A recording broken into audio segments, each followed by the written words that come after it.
President Biden recently announced that he was going to be forgiving or canceling $10,000 in federal student debt and up to $20,000 for anyone who got a Pell Grant. Now, surprisingly, a move like this is getting some backlash from both sides of the aisle, from people on the far left saying it doesn't go near as far enough, and people on the right saying they have absolutely no business doing this whatsoever. But this actually all may be just games, just smoke and mirrors, just a show, because the ability for the federal government to cancel or forgive student debt does not rest with the president. And so this move may be illegal and the Supreme Court might stop it.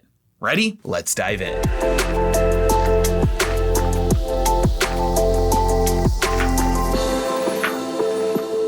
Real quick, a word from today's sponsor, Swan Bitcoin. I use Swan Bitcoin to buy Bitcoin every single day. I dollar cost average, I stack sats. That means that as the price of Bitcoin is volatile and moving downwards, I'm getting my total overall position at a lower cost. I'm averaging down into it. The reason I use Swan Bitcoin is because we're looking around today, we're watching crypto exchanges lay people off. They're falling over like flies because they've all been not conservative. They've taken out leverage, but not so with Swan Bitcoin. They're extremely conservative, so I know that it's safe to use them. Because they only focus on Bitcoin, they're very efficient, very cheap, and the best part is they're extremely safe because your Bitcoin doesn't stay with them. You auto withdraw to a wallet of your choice whenever you want, and that's why I use Swan Bitcoin. And if you use my link in the description below, you will get $15 worth of Bitcoin just for signing up. All right, guys, so I do want to preface this by saying that normally when I make a video about something, I like to do enough research to be relatively sure about what I'm saying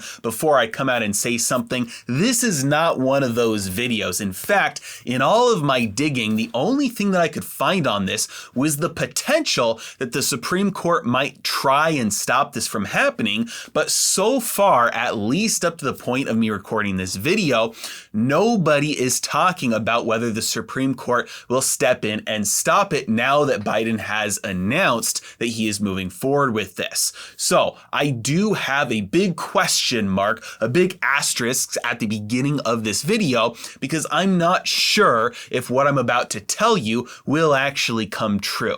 However, there is a very clear legal precedent with court cases and with how laws are written about the fact that what Biden announced is actually not legal. Now, whether or not it goes through or not, that's another question, because we don't live under rule of law anymore. We live under rule of man. And whatever the person in charge says happens, regardless of what the law says. But back in June, Forbes put out an article about why the Supreme Court could reject Biden's attempts to forgive student debt. Now, the Higher Education Act of 1965 grants the president an unlimited right to cancel an unlimited amount of student loan debt, at least according to Senators Warren and Schumer. This is because the U.S. Department of Education is under the executive branch, and obviously the president is in charge of the executive branch. And the U.S. Department of Education is the one that manages student loans. So it seems pretty clear cut. The U.S. Department of Education manages student loans.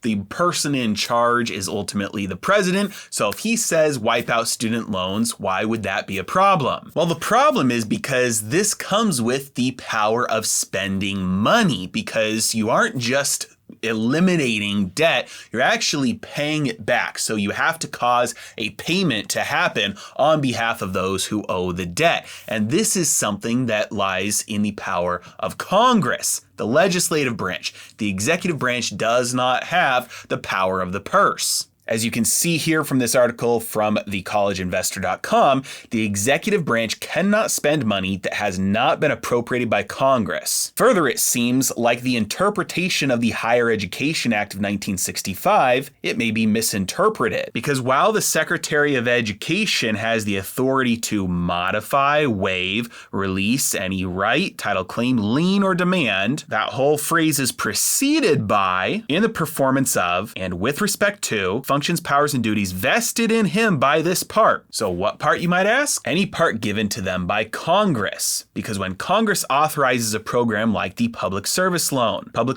forgiveness, teacher loan forgiveness, or the total and permanent disability discharge, under those, the Secretary of Education does have the authority to exercise underneath the program that Congress has specifically authorized. Further, it seems that the this part language refers to Part B, Title IV of the Higher Education Act that applies only to loans made under the Federal Family Education Loan Program, not Part D for the Direct Loan Program, which means that from multiple angles, it looks like this student debt cancellation might be struck down by the Supreme Court. Because number one, the president does not have the power to spend money by executive order unless Congress has delegated that money to him to be spent already. And further than that, the Education Department can only spend money on student debt relief or student debt forgiveness programs if those programs have been created and funded already by Congress. But it's not as if the last 2 years have shown that people in power in the government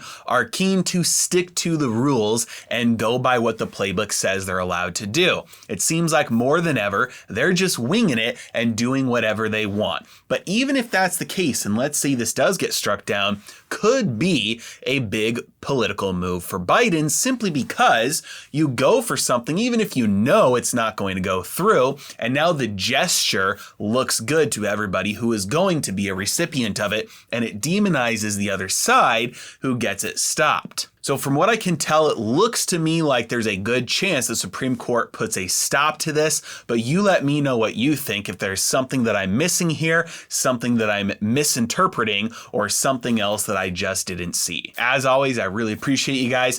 Thank you so much for watching. Have a great day.